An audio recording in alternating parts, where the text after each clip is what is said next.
Movie के शुरुआत में हम देखते हैं कि एक सुनसान थिएटर के धुंधले और शांत माहौल के बीचों बीच गैल नाम की एक मासूम लड़की अकेले बैले डांस की कठिन प्रैक्टिस कर रही थी। लेकिन उस बेचारी मासूम को इस बात की भनक तक नहीं थी कि उसी वक्त थिएटर के बाहर हथियारों से लैस खूंखार अपराधियों का एक बड़ा ग्रुप उसे किडनैप करने का जाल बिछा रहा था। उन बदमाशों का मुख्य हैकर बड़ी चालाकी से कंप्यूटर सिस्टम को हैक करके गैल के पूरे आलीशान घर के सारे हाईटेक चौंक सिक्योरिटी कैमरों को एक झटके में बंद कर देता है। उसी दौरान उनका एक शातिर स्नाइपर चुपके से अंधेरी छत पर जाकर अपनी बंदूक के साथ सही जगह ले लेता है ताकि कोई बाहर न भाग सके।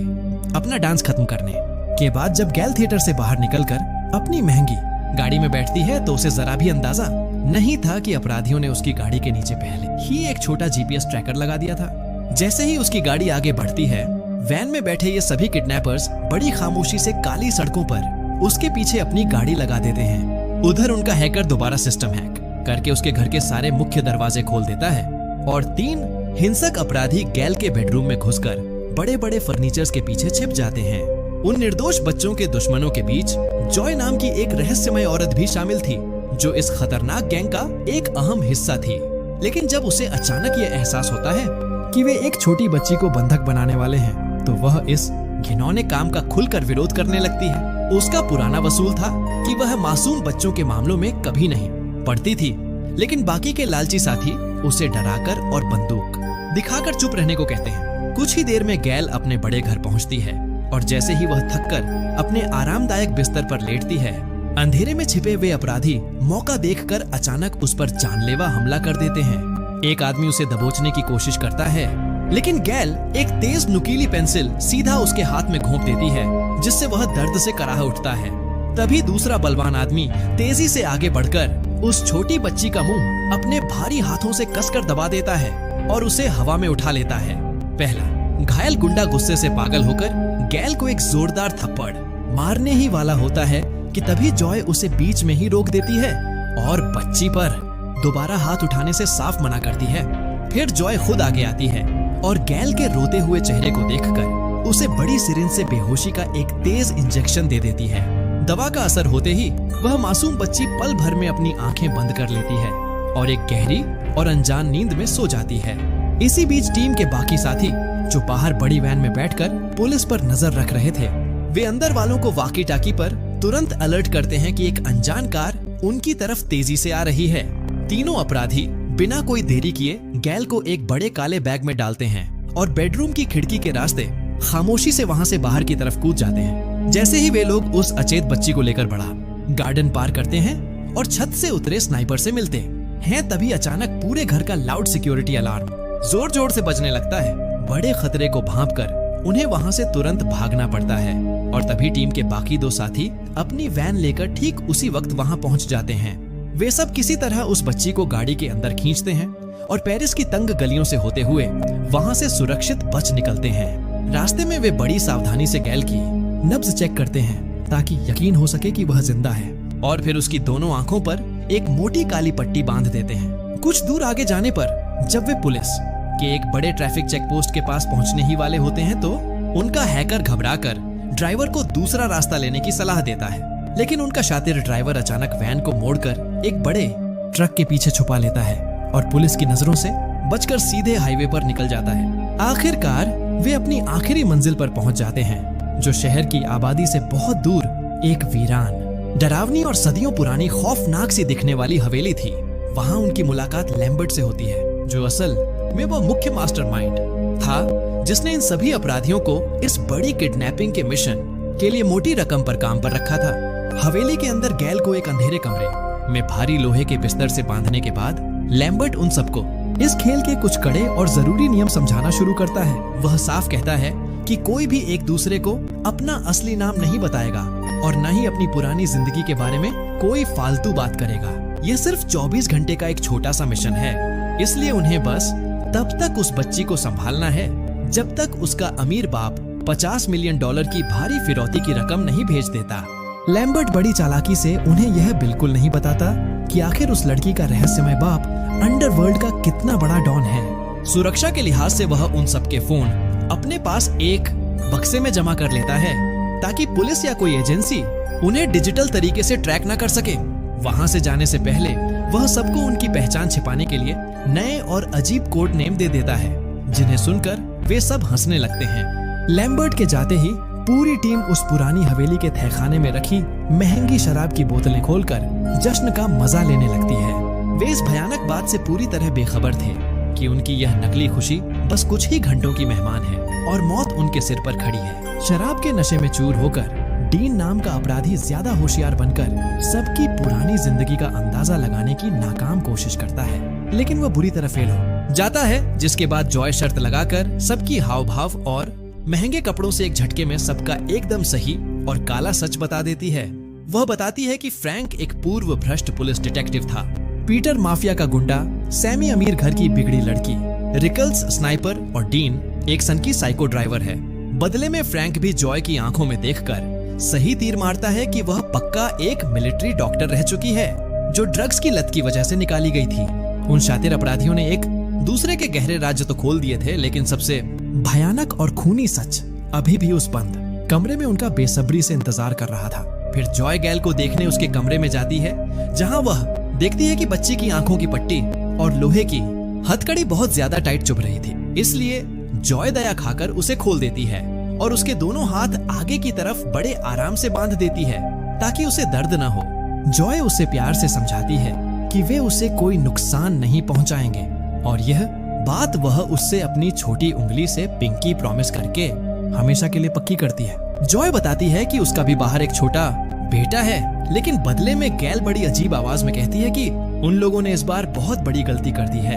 एक 12 साल की छोटी बच्ची का खतरनाक किडनैपर्स के सामने इस तरह शांत रहना आने वाली किसी भयानक तबाही और खूनी खेल का सीधा और साफ इशारा था। दोस्तों, कहानी में आगे एक ऐसा खौफनाक और रोंगटे खड़े कर देने वाला मोड़ आने वाला है जिसे देखकर आपके पूरे होश उड़ जाएंगे। अगर आप जानना चाहते हैं कि वैम्पायर बनी इस लड़की ने इन सबों के साथ क्या हश्र किया, तो हमारे चैनल PDX एक्सप्लेनर को अभी सब्सक्राइब करें, वीडियो को लाइक करें और कमेंट में अपना विचार जरूर लिखें। चिंतित जॉय तुरंत नीचे भागकर फ्रैंक को यह बात बताती है, जिसके बाद फ्रैंक खुद सच्चाई उगलवाने के लिए गुस्से में गैल के कमरे के अंदर जाता है। गैल के मुंह से उसके खूंखार पिता क्रिस्टोनफ लाजार का नाम सुनते ही फ्रैंक के पैरों तले जमीन खिसक जाती है, क्योंकि वह नाम साक्षात मौत का दूसरा नाम था। वह भागकर नीचे हॉल में पूरे ग्रुप को बताता है कि यह लड़की दुनिया के सबसे खतरनाक, बेरहम और रहस्यमय अंडरवर्ल्ड डॉन की इकलौती बेटी है। बड़ा खतरा भांपकर वे पूरी हवेली के सारे मुख्य दरवाजे अंदर से लॉक कर देते हैं ताकि बाहर से उनका कोई शूटर अंदर हमला न कर सके।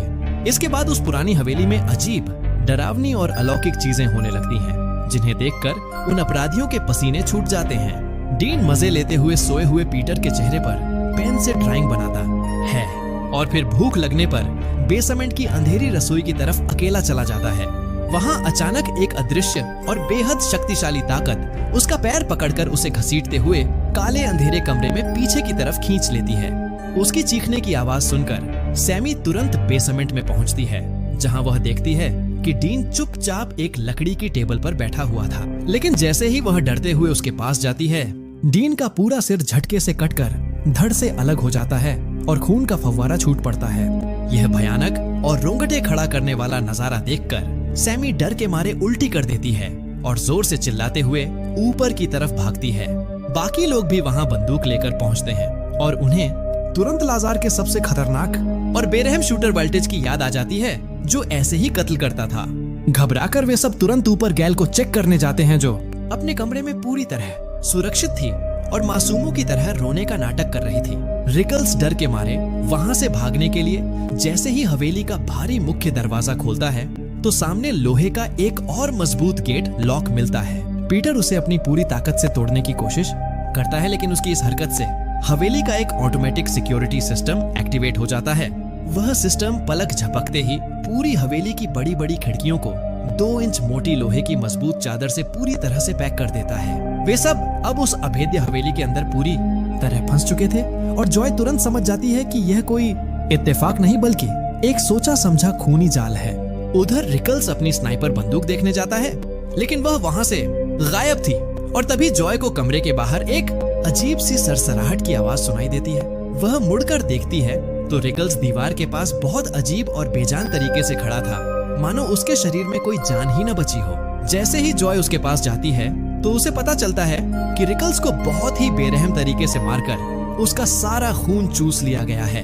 उसकी ठंडी लाश झटके से जॉय की बाहों में गिर जाती है, जिसके बाद जॉय गुस्से और खौफ में नीचे भागती है और सीधे फ्रैंक पर बंदूक तान देती है। वह फ्रैंक पर रिकल्स की हत्या का आरोप लगाती है, पर फ्रैंक अपनी सफाई देते हुए कहता है कि वह बेकसूर है और वह लड़की सबको आपस में लड़ा रही है। अपने गुस्से में वह पीटर को गैल को हमेशा के लिए खत्म करने का आदेश दे देता है, जो बंदूक लेकर ऊपर कमरे की तरफ दौड़ता है। पीटर जैसे ही कमरे में पहुंचकर गैल पर गोली चलाने वाला होता है, जॉय वहां पहुंचकर उसे रोक देती है। तभी अचानक गैल बहुत ही आसानी से अपनी हथकड़ी खोल देती है। वह हवा में एक बैले डांस का स्टेप करती है। उसके मुंह से बड़े बड़े नुकीले दांत बाहर आते हैं और वह सबके सामने अपना खूंखार वैम्पायर रूप दिखाती है। गैल तुरंत पीटर पर चीते की तरह कूद पड़ती है और उसे दबोचकर उसकी छाती पर अपने नाखून गड़ा देती है, जिससे पीटर दर्द से चिल्लाने लगता है। फ्रैंक उसे बचाने के लिए गैल पर अपनी मशीन गन से गोलियों की पूरी बौछार कर देता है, लेकिन हैरान करने वाली बात यह थी कि उसके घाव तुरंत ठीक हो जाते हैं। जॉय भी उस पर कई फायर करती है, पर उन चांदी की गोलियों का भी उस अमर वैम्पायर लड़की पर कोई असर नहीं हो रहा था, क्योंकि उसकी शक्तियां असीमित थीं। मौत को अपने सामने नाचते देखकर वे सब जान बचाकर भागते हैं और खुद को एक मजबूत तिजोरी वाले कमरे में बंद करके राहत की सांस लेते हैं। अब उन्हें पूरी तरह समझ आता है कि इतने सालों से जो डॉन का सबसे खतरनाक शूटर वोल्टेज बना हुआ था, वह कोई आदमी नहीं बल्कि खुद यह छोटी लड़की थी। जब वे पूरी तैयारी के साथ नुकीले डंडे लेकर बाहर आते हैं तो देखते हैं कि गैल वहां मरे हुए डीन की लाश को पकड़कर बड़े मजे से डांस कर रही थी। वह एक एक करके सबको पटकने लगती है और सैमी के बदन पर काट लेती है, जिससे सैमी भी धीरे धीरे एक भयानक और खून की प्यासी वैम्पायर में बदलने लगती है। अपनी जान बचाने के लिए जॉय बड़ी चालाकी से एक चमकदार थाली उठाती है और खिड़की से आ रही सूरज की तेज रोशनी को सीधे सैमी के शरीर पर रिफ्लेक्ट कर देती है। रोशनी पड़ते ही वैम्पायर बनी सैमी का पूरा शरीर एक जोरदार धमाके के साथ ब्लास्ट हो जाता है और उसके चीथड़े हवा में उड़ जाते हैं। तभी वहां मास्टरमाइंड लैम्बर्ट आता है, जो खुद भी एक वैम्पायर बन चुका था, और वह फ्रैंक को भी अमर वैम्पायर बनने का एक बड़ा और लालच भरा ऑफर देता है। फ्रैंक इस लालच को मान जाता है और लैम्बर्ट का खून पीकर एक बेहद विशाल और खतरनाक राक्षस वैम्पायर में बदल जाता है और लैम्बर्ट को ही जान से मार देता है। अब जॉय और गैल दोनों मिलकर इस नए बने दानव फ्रैंक से लड़ती हैं और अंत में अपनी पूरी ताकत लगाकर उसके सीने के आर पार लकड़ी का बड़ा खंभा घोंप देती है। फ्रैंक एक भयानक चीख के साथ हवा में ही ब्लास्ट हो जाता है और तभी वहां गैल का खूंखार बाप डॉन क्रिस्टोफ लाजार अपने सैकड़ों सैनिकों के साथ खड़ा मिलता है। लाजार गुस्से में जॉय की गर्दन तोड़ना चाहता था, लेकिन गैल अपने पिता के सामने ढाल बनकर खड़ी हो जाती है और जॉय को पिंकी प्रॉमिस के कारण आजाद करवा देती। जॉय अपनी बची खुची हिम्मत समेटकर हवेली के बाहर खड़ी एक वैन में जाकर बैठती है और उस नर्क जैसी जगह से हमेशा के लिए दूर चली जाती है। आखिर अमर होने के इस खूनी खेल और अपनी औलाद के लिए एक बाप के इस भयानक पागलपन पर आपकी क्या राय है? कमेंट में अपनी कीमती राय जरूर बताएं। यहीं पर यह शानदार मूवी समाप्त होती है। मिलते हैं अगली किसी बेहतरीन मूवी के साथ।